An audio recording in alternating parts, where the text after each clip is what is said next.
Crop પરિવર્તન. Crop પરિવર્તન humic acid, fulvic acid, amino acid, સમુદ્રી શેવાળના અર્કનું એવું મિશ્રણ છે જે છોડને સારી વૃદ્ધિ અને વિકાસ પ્રદાન કરવાનું કામ કરે છે.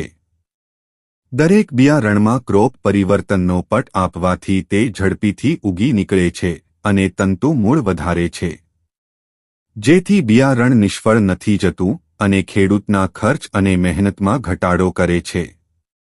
છોડમાં ફૂટ અને કુણપ વધારે છે તથા પાન ફૂલ ખરતા અટકાવે છે.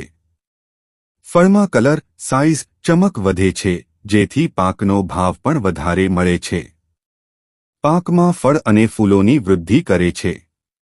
ક્રોપ પરિવર્તન વાપરવાથી ઉત્પાદનમાં 20% વધારો થાય છે. દરેક પ્રકારના પાક અને શાકભાજી માટે ઉપયોગી. ઉપયોગ કરવાની રીત. સ્પ્રે માટે 15 લીટરના પંપમાં 20 મિલી ક્રોપ પરિવર્તનની સાથે FT82 5 મિલીલીટર ભેળવીને છંટકાવ કરવો.